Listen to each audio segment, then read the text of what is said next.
Hello, my dear students. Now we have to see about the classification of biodiversity conservation. Biodiversity conservation, we are going to classify. The biodiversity conservation is classified into two types: in situ biodiversity conservation and ex situ conservation. In the in situ conservation, protected area network is given. This is the protected area network. Under protected area network, there are two types: community protected one and government protected system.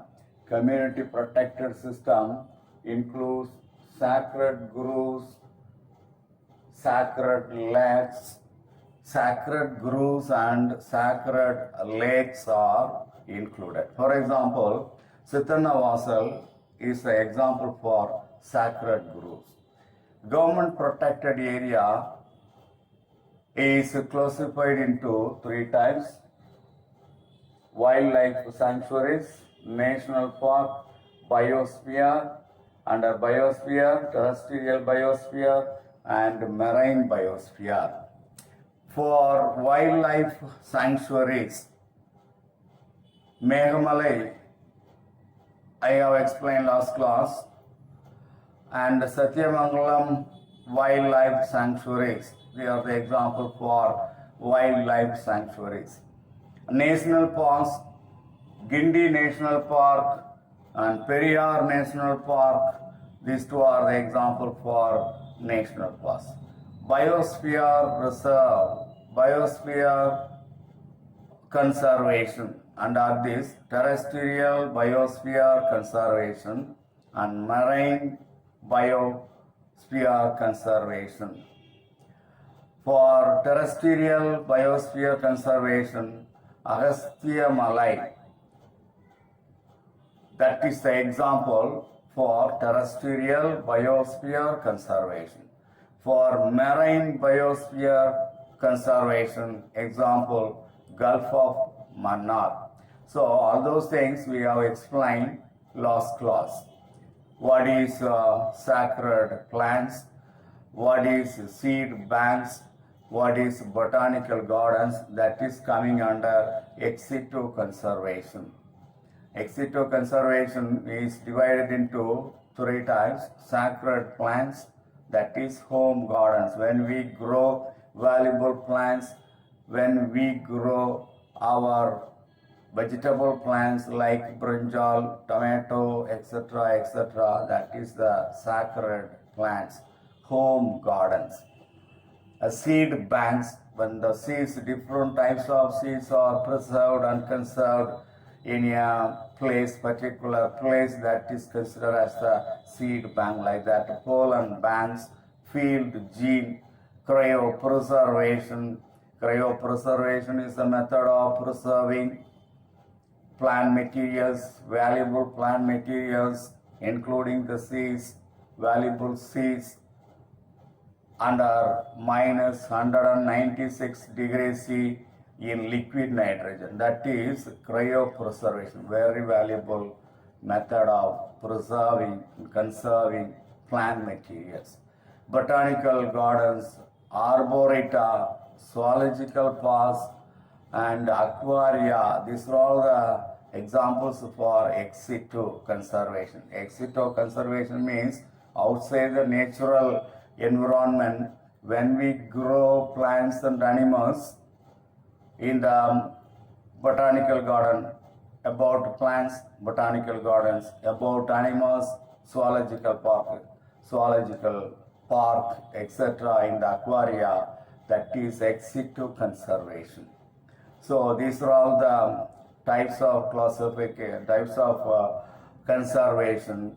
Biodiversity conservation divided into ex situ conservation and in situ conservation. In situ conservation is again further divided into community protected and government protected and a protected area network. Community protected one, sacred groves included, sacred lakes, sacred groves. That is, sacred groves means the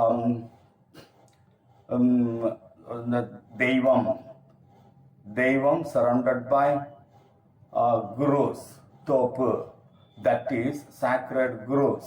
Sacred lake, the deity, the abode of deity, தெய்வம் தங்குற இடம், அதை சுற்றி இருக்கக்கூடிய குளம் and the தோப்பு, that is sacred lakes. Sittanavasal, I told you as the example. And government protected network includes biosphere, national parks, wildlife.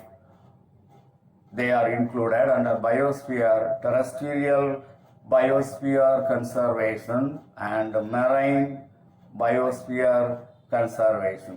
Terrestrial biosphere conservation, for that the example is Agastya Malai. Agastya Malai is the best example for terrestrial biosphere conservation. Marine biosphere conservation, Gulf of Mannar is the best example for marine biosphere ecosystem.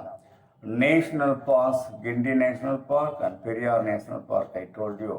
Wildlife sanctuaries, Meghamalai, then Satyamangalam wildlife sanctuaries, these are all the examples for that. Ex-situ conservation divided into sacred plants, seed banks, pollen banks, field genes, cryopreservation, these are all included under the ex-situ conservation. And one more thing, botanical gardens, arboreta, zoological parks, aquaria, etc. Arboreta means growing different kinds of plants in a particular place, that is the things. So these are all considered as the biodiversity conservation classification, types of biodiversity classification. Right, we will pass on to the conservation movement. Say, in order to conserve, in order to protect, in order to preserve the plants and animals, we have to take steps, individual level and community level and government level. That only it is possible to conserve. That is the conservation movement. This is called Hug the Trees movement, otherwise called Hug the Trees movement. We have to save our environment, because we get everything from the environment. So we have to save our environment. A community level participation can help in preservation and conservation of our environment. Every individual should be participated actively in the conservation movement to conserve local environment. If we conserve our local environment, automatically the global level we can conserve the environment. We have to look back about two movements for the participation of environment, for the protection of environment in the Indian history, for the protection of environment in the Indian history. There are two very famous, very familiar movements. One is Chipko movement, another one is APICO movement. Chipko movement was a non-violent agitation for the cause of preserving forests. Tribal women of Himalayas protested against the exploitation of forest in 1972. Tribal women of Himalayas protested against the exploitation of forest in 1972. The tribal women of Himalayas are Rajasthan's Bihonai community, Bishoni, Rajasthan's Bishoni community. Tribal women of Himalayas are Rajasthan's Biswani community. They protested against the exploitation of the forest in 1972. They protested by hugging the trees together, which were felled by Sports Good Company. Later, this movement was transformed into Chipko movement by Sundarlal Baguguna in Mandal village of Chamoli district in 1974. Gandhian activist Sundarlal Baguguna gave a direction to this movement. He appealed to Indira Gandhi, the then Prime Minister of India, resulted in the ban of cutting trees.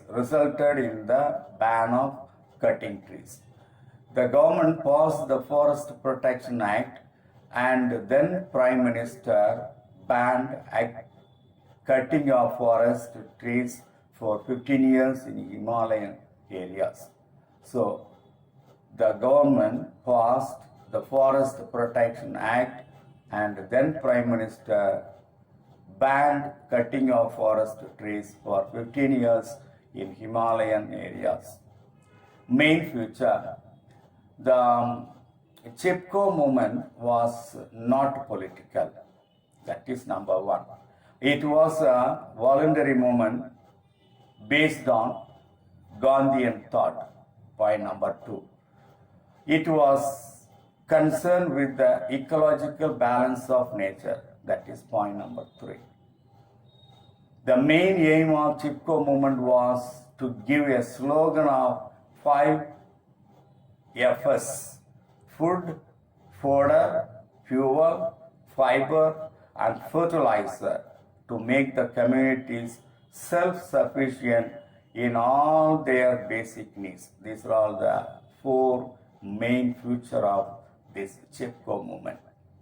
Come to Epiko movement. The famous Chipko Andolian of Uttarakhand in the Himalayas inspired the villages of the Uttarakhand to launch a similar movement to save their forest.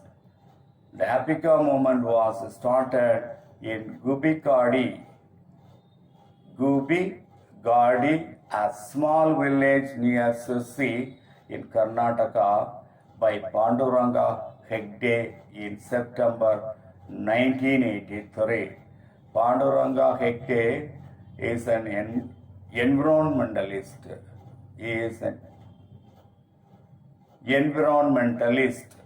Panduranga Hegde, an environmentalist.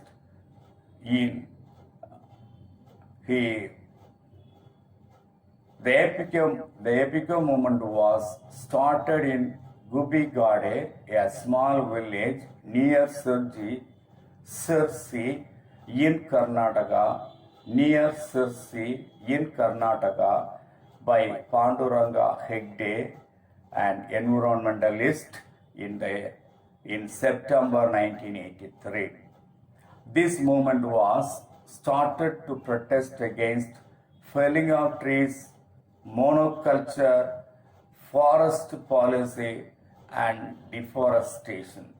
Felling of trees, this movement is dead against for cutting the trees from the forest, that is felling of trees. Monoculture, cultivation of only one type of plants. Say for example, teak wood means only teak wood is cultivated, that is monoculture. And forest policy, there are some defects in the forest policy. That's why this movement was started to protest against forest policy and also deforestation. So that is about Epiko movement. Today we have seen about the classification of biodiversity conservation, then Chipko movement and Epiko movement. That's all about it.